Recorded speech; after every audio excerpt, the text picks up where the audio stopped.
Isa si Santex sa maraming inilalabas na wireless speaker, lalo na pagdating sa mga budget-friendly soundbars. At narito yung unang tatlo na nirelease ni Santex na Apollo Supreme series. Masyadong mahaba kung palagi kong babanggitin ang Apollo Supreme, kaya i-shortcut na lang natin ito bilang AS. Ito yung first version na si AS Original. Widely known siya as B28S. Then, itong si AS Pro, at ito naman si AS X. Magkakasabay lang ang tatlong itong lumabas sa Santex Store. And then, sumunod na rin si AS Power. Pag-usapan natin ang mga importanteng features nito tulad ng performance at build quality. Kaya kung nagpaplano ka bumili ng alinman sa mga ito, halina't samahan niyo ako. At dahil nga wireless at portable ang mga ito, unahin natin yung kanilang battery. Si AS Power may pinakamalaking capacity with 1,500 mAh. Parehas lang itong si X, si Pro, at ang original na si B28S na may 1,200 mAh. Ang cabinet material ng mga speaker na ito ay ABS plastic at metal naman yung kanilang mga speaker grill katulad nito si B28S, ito rin si Apollo Pro, at ito rin si X. Maliban lang dito kay AS Power na plastic ang kabuuan ng kanyang cabinet material.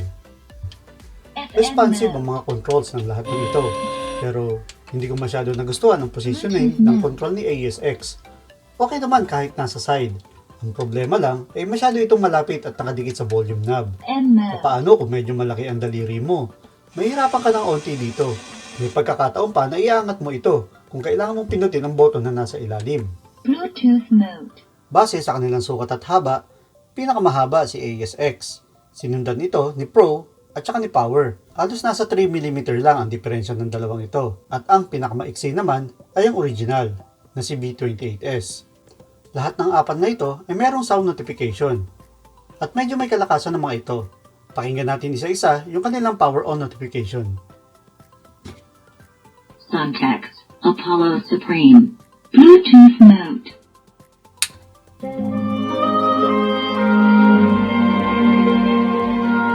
Bluetooth mode. Santex Apollo Supreme Pro. Bluetooth mode. Santex Apollo Supreme X. Bluetooth mode. Sa pag-power on ng mga ito, si AS Power lang ang walang voice notification. Sound notification lang yung kanya. Kumpara sa tatlong ito na binanggit ang kanilang brand at yung kanilang mga model. At ito ang makikita nyo na Bluetooth ID ng mga wireless speaker na ito. At naiiba ang Bluetooth ID ng AS Power. C10 ang kanyang registry ID. At napakadali lang i-setup ang FM tuner ng apat na ito. Once na nasa FM mode ka na, ilong press mo lang yung play button, isi-search na niya yung mga available FM radio bands available on air. Sa usaping FM radio, personal choice ko itong AS Original. Bukod sa nakasave ang radio station na nakaprogram by number, makikita din dito ang radio frequency band. Maling naman ang mga magulang namin. So itong tatlo, si AS Original, si ASX, at AS Pro, is more or less 2 hours lang yung kanilang playtime dahil doon sa kanilang 1,200 mAh na battery. Siyempre, nakakalamang dito si AS Power na 1,500 mAh na umaabot na hanggang 2.5 oras. At para malaman kung alin ba talaga dito ang may quality na audio, mag-sound test tayo. Naka-max ang volume natin dito sa ating mga speakers at 90% naman ang volume natin sa ating cellphone.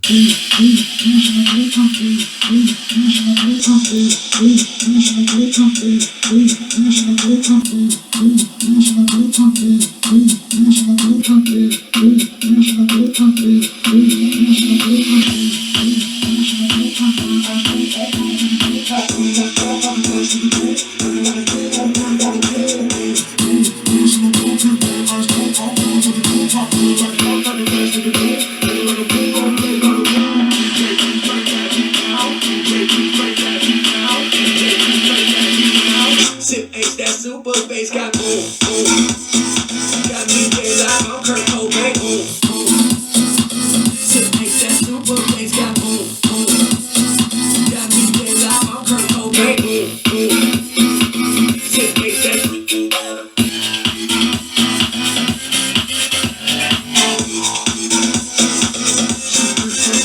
bass got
bass got.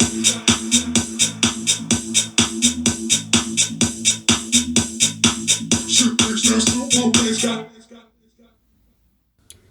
Between AS Original and AS Pro, mas nangingibabaw ang mid ni AS Original compare kay AS Pro na saktong-sakto ang timpla at mas ramdam ang bass. May bass din naman itong si AS Original pero hindi talaga kasing swabe ni AS Pro. Sa mid and high, mas malinis ang audio ni AS Pro. Itong AS-X, masyadong malakas yung kanyang treble at halos nasasapawan ang mid. At mahina rin yung binibigay nito na bass. Lumamang lang na kaunti sa bass, itong si AS Power. Dito, halos magkasinlakas ang bass ni AS Power at ng AS Original na si B28S. Speaker 2.0 lahat ng Apollo Supreme Series, meaning stereo na sila. Pero mas mataas ang speaker power ni AS Power at ng B28S. 10 watts ang mga ito. At base sa user's manual, itong updated version ni Apollo Pro at ni AS-X is 6 watts lang yung kanilang speaker power. Ito yung may branding. Dito sa ibabaw kay AS Power at itong kay AS-X is nandito sa kaliwang side. Lahat ng ito ay micro USB ang charging port, available din ang TF slot, USB slot na supported up to 32GB at auxiliary port. May TWS features itong tatlong ito, si AS Pro, si AS-X at si AS Power.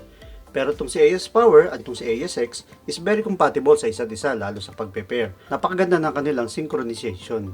Parehas na parehas din ang kanilang voice notification. Ang pagkakaiba lang nilang dalawa ay yung welcome power on notification sound. Kaya itong si AS Pro ang pinaka-quality sa speaker lineup ni Santex na karapat-dapat lang naman talaga.